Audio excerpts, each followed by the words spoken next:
Bismillahirrahmanirrahim. Assalamualaikum warahmatullahi wabarakatuh. Waalaikumsalam warahmatullahi wabarakatuh.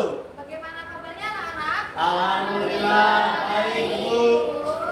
Sebelum memulai pembelajaran, saya akan absen terlebih dahulu ya. Ya, Bu. Ya, Bu. Abdul Fahmil, Hadir. Amara Aziza, Andi Syifa, Anissa Fitri, Anjeli, Sakit. Sakit, Sakit. Arfian, Sven. Aulia Syah, Hadir, Bayu Purnama, Desta, Hadir, Devita, Ferdi, Hadir, Bedis, Hadir, Hanifah, Hasifah, Iqbal, Hadir. Muhammad Asfar, Izin. Sakit. Muhammad Doni, Hadir. Muhammad Firdaus, Hadir, Bu. Muhammad Wahyu, Hadir. Mulis, Dispen. mana? Lomba. Muhammad Sidi, Hadir. Sabila, Sabila, Hadir, Naura. Oke. Oke, sebelum memulai pembelajaran, saya minta ketua kelas, siapa ketua kelas? Saya memimpin baca doa sebelum pembelajaran. Sebelum memulai pelajaran hari ini, alangkah baiknya kita berdoa. Berdoa dan mulai.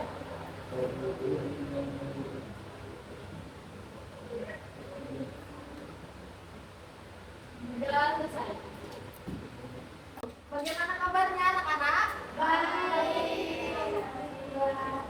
Menurut kalian hari ini cuacanya panas atau dingin? Kalian tahu nggak hari ini kita akan belajar tentang apa? Kalian tahu? Menyaksikan berita inovasi yang menghibur. Oke, bab 2. Jadi sebelum memulai, Ibu akan memperlihatkan contoh video ya. Tolong disimak baik-baik ya.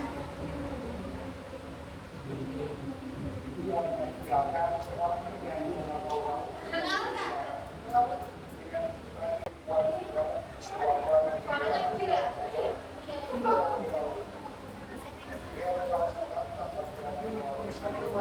Oke, dari video tadi, apa yang bisa kalian dapatkan? Tentang apa? Berita viral. Coba angkat tangan, siapa yang sebelum? Tentang apa? Kita mendapatkan info berita yang sedang viral. Ya.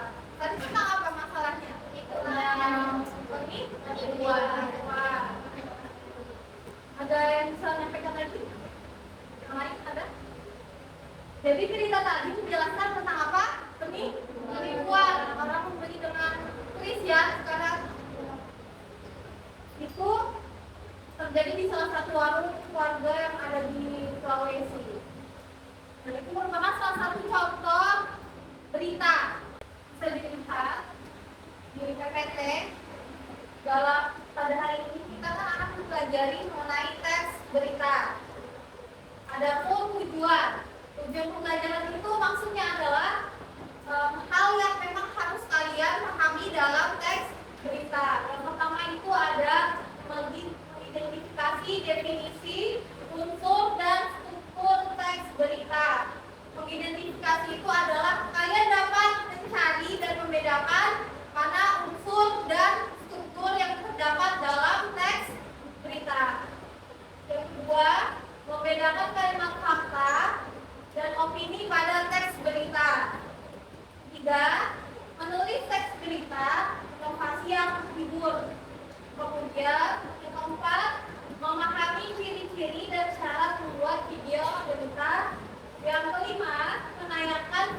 Ya benar, audio visual. Kenapa disebut audio visual?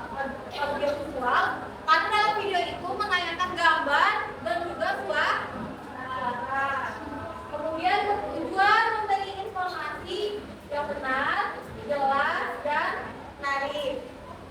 Selanjutnya bersifat aktual, objektif, dan juga. Lanjut. Nah, sebelumnya kita memahami mengenai pengertian teks berita. Bisa kalian lihat contoh yang sudah diberikan tadi. Coba diperhatikan dulu. Di situ kan sudah sangat jelas dia menjelaskan bahwa terjadinya suatu peristiwa yang sesuai fakta dan data. Di dalam teks berita itu kita harus memperhatikan namanya struktur. Coba dari ujung bacakan struktur pertama. Ya, struktur teks berita itu ada judul atau bisa disebut headline. Oke, jadi judul headline bisa kalian lihat contohnya di atas di kertas yang saya bagikan. Nah, itu ada judul kan? Itu namanya disebut juga headline. Mungkin kalian sering ya dengan orang menyebutkan headline kalau di berita-berita atau di sosial media. Coba tolong bacakan apa judul yang ada di dalam kertas yang saya bagikan. Ya, bacakan judulnya. Judul hujan deras menyebabkan banjir di beberapa titik daerah, warga diminta waspada. Nah, itu termasuk apa? Judul. Oke, lanjut yang kedua. Selanjutnya, baca. Terus yang kedua ada kepala berita atau bisa disebut teks. Coba lihat di kertas. Ada yang bisa mencari di mana di kepala berita di situ?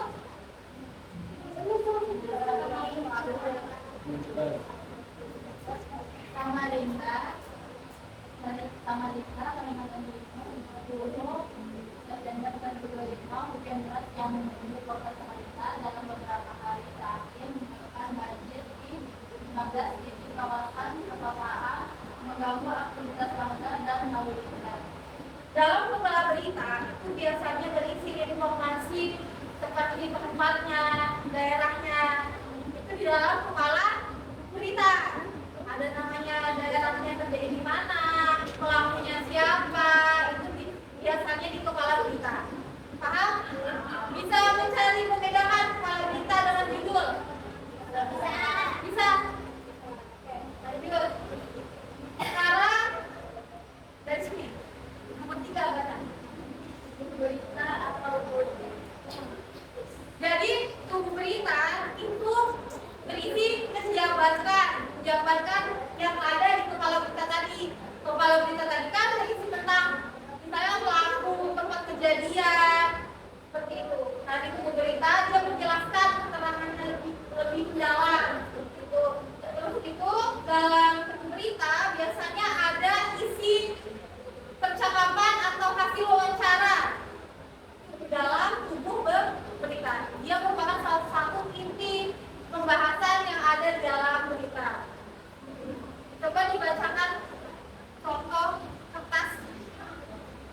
Menurutmu yang mana? Coba dibacakan. Dinas Pemadam Kebakaran dan Penanggulangan Bencana Kota Samarinda mencatat genangan air terjadi di sejumlah jalan, terutama dan pemukiman. Beberapa pohon tumbang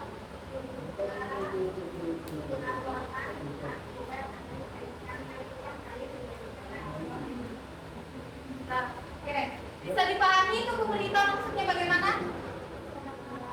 Pada intinya tubuh berita menjelaskan inti atau menjelaskan yang lebih rinci dari kepala berita. Biasanya di dalam tubuh berita itu terdapat percakapan hasil wawancara. Ya. Selanjutnya nomor 4 kalau dibacakan. Ya. Dalam kaki berita biasanya itu berisi kesimpulan. Ya. Biasanya dia menyimpulkan berita. Bagaimana sih contoh kesimpulan berita? Dia bisa menjelaskan.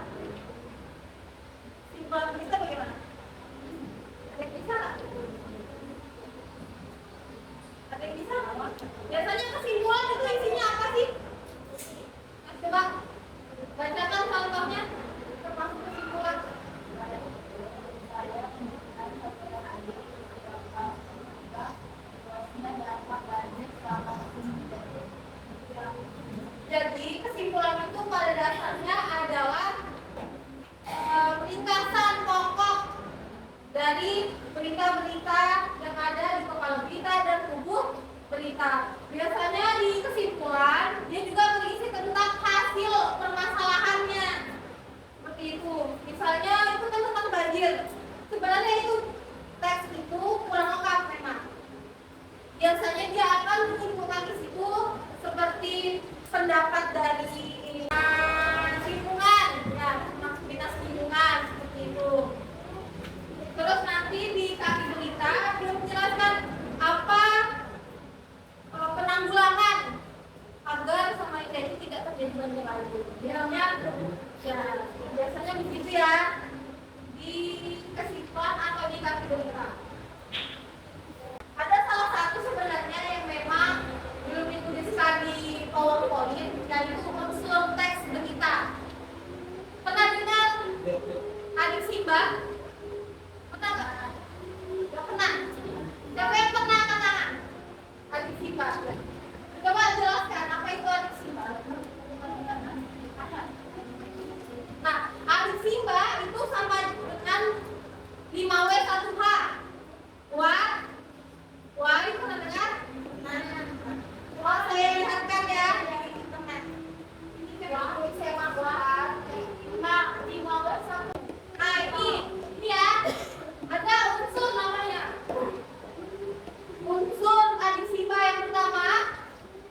Ini sama dengan 5W1H, tapi adik Simba itu dalam bahasa Indonesia ya. Apa ada apa?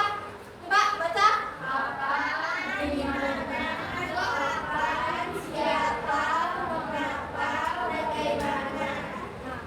Di dalam berita, kalau kita tidak menggunakan kalimatannya, ini termasuk kalimatannya ya, maka tidak adalah data dalam sebuah berita.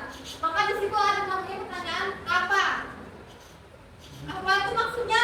Apa yang terjadi? Gimana? Tahu? Kapan? Kapan? Ya, bagus. Siapa? Korban. Ya, benar. Pelaku, korban atau tokoh. Mengapa? Ya. Terus bagaimana? Bisa nggak bedakan? Mengapa dan bagaimana? Bagaimana solusi? Ya, benar. Bagaimana itu termasuk solusinya. Paham? Kalau mengapa alasannya? Apa itu bisa terjadi? Gitu. Bisa dipahami? Bisa. Setelah kalian memahami unsur adik Simba dalam teks berita, kalian bisa membuat atau menyusun teks berita. Sebenarnya mudah, karena sekarang teknologi gampang ya, kalian bisa searching di Google atau buka ChatGPT yang lainnya, kalian bisa di situ membuat namanya teks berita. Untuk pertemuan kali ini, Ibu akan membagi kalian dalam 4 kelompok. Tadi sudah dibagi sebelumnya kan? Sudah ya? Jadi tugasnya bagaimana? Nah, nanti saya bagikan namanya LKPD ke setiap kelompok. Jadi tugas kalian itu mengidentifikasi unsur adik Simba yang ada di teks berita yang sudah saya berikan nanti di LKPD. Jadi nanti kalian kerjakannya di sini, langsung di sini, ya. Ini mudah, tidak susah. Sebelum mengerjakan, apa aja yang bertanya? Bisa dipahami? Unsur adik Simba, strukturnya bisa dipahami struktur berita. Mudah atau sulit? Sebelumnya apa kalian pernah belajar di SD apa? Karena ya ini sebenarnya di pelajaran di SD mungkin tentang ikut SMP ya? Oh SMP, ya SMP. Cuma dia tingkatannya mungkin nanti lebih sulit lagi. Seperti itu. Kita lanjut mengerjakan tugas ya. Coba untuk kelompok 1 angkat tangan. Kelompok 1 kelompok 2. Iya, kelompok 1 mana?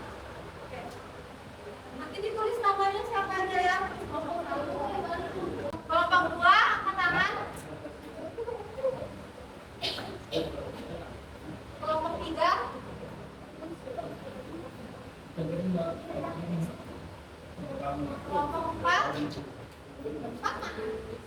Ini. Iya.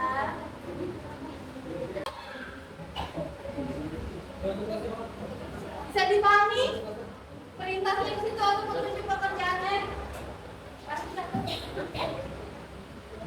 Kenapa?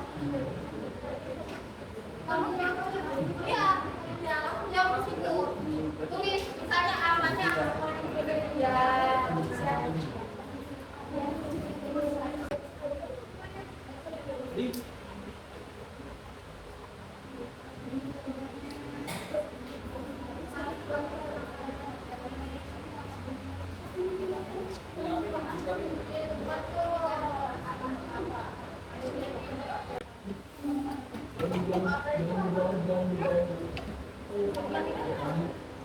Saya beri waktu sampai 40 bisa? 5 menit lagi bisa?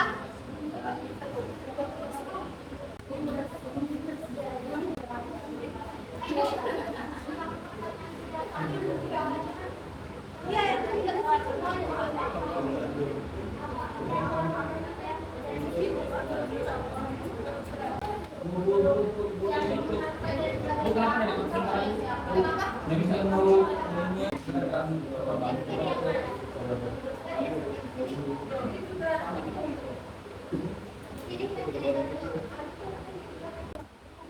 sudah semua? Silakan dikumpul. Dikumpul dulu. Sama tuh dikumpul.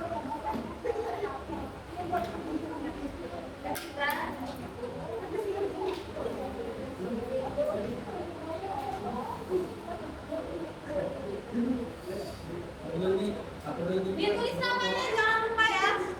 Sudah ditulis namanya. Tulis ya namanya ya.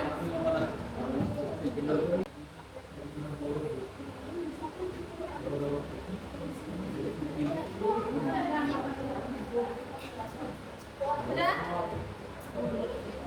Sudah semua ya?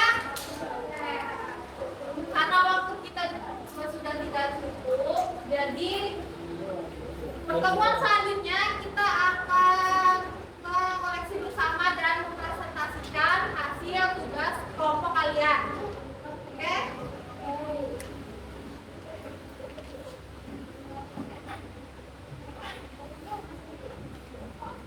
Sebelum saya mengakhiri pertemuan pada hari ini, saya ingin bertanya kepada kalian, apa yang bisa kalian dapatkan dari pembelajaran hari ini? Oke, bisa menjawab? Siapa? Ada yang bisa menjawab apa yang bisa kalian dapatkan dari pembelajaran hari ini? Apa? Tentang apa? Bukan yang saya jelaskan tadi. Terus selain itu? Ya, unsur sama unsur cerita.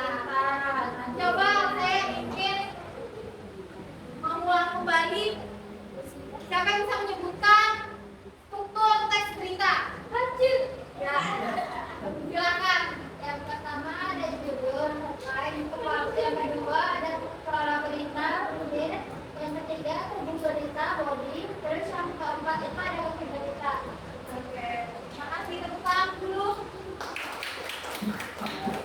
Selanjutnya mengenai unsur teks berita, ada yang bisa jawab? Unsur teks berita? Ya, silakan.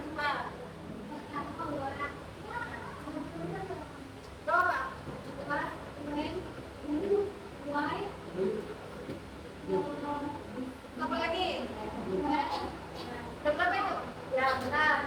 Yang bisa tepuk tangan untuk kita tuh. Yang lain ada yang bisa menyebutkan dalam bahasa Indonesia?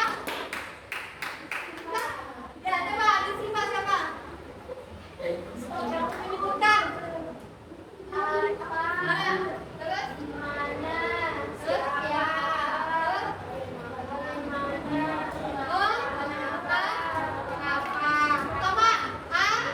Apa? Siapa? Di mana? Kapan dulu kapan? Mana? Bagaimana? Bisa dipahami? Ah. Baik, sekarang ibu minta kalian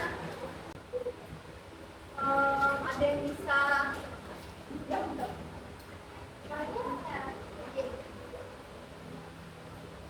gini. Ibu kasih satu pertanyaan, satu orang perwakilan yang menjawab. Jadi apa yang bisa kalian lakukan dengan pengetahuan teks berita yang telah kita pelajari tadi untuk kehidupan sehari-hari kalian? Ada yang bisa? Ayo, ada yang bisa?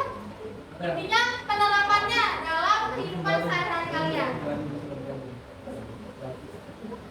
Ada yang bisa? Ya, cuma Penerapannya kita mengetahui satu berita terus kami melakukan cari tahu dulu ya.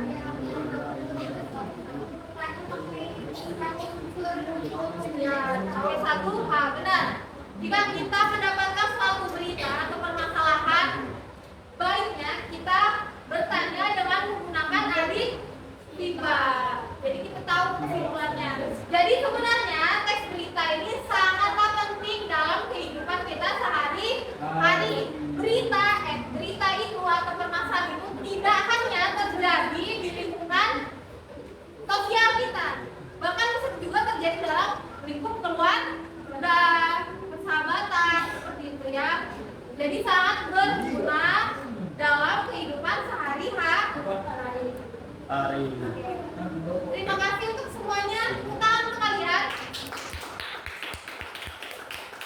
Saya akan menyimpulkan bahwa teks berita itu memang bertujuan untuk memberikan informasi.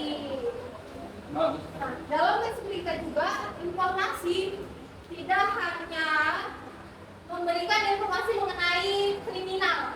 Banyak kan kalian tahu itu kan kriminal kan? Ya, tetapi banyak sekali lingkup atau pembahasan yang dilakukan dalam atau yang dicari dalam teks berita. Tadi kita sudah mengulik kembali apa saja struktur dan unsur teks berita. Kalian sudah mulai kembali. Sudah jelas bahwa struktur berita itu terdapat 4 poin. Yang pertama ada judul, kepala berita, tubuh berita, dan kaki berita. Kemudian unsurnya kita menggunakan adsimba atau 5W 1H. Tapi untuk sekarang dianjurkannya kita menyebutkannya dengan adsimba karena bahasa Indonesia. Untuk pertemuan selanjutnya kita akan mengoreksi dan mempresentasikan sesuai dengan kelompok masing-masing. Seperti ini ya. Saya harap kalian mengulang kembali penjelasan yang telah saya sampaikan pada hari ini. Karena pembelajaran hari ini sudah selesai, maka saya mengucapkan terima kasih semua kepada murid-murid sekalian karena telah berpartisipasi dan bekerja sama memahami apa yang telah saya jelaskan. Baik, sekian pertemuan pada hari ini. Akhir kata, wassalamualaikum warahmatullahi wabarakatuh.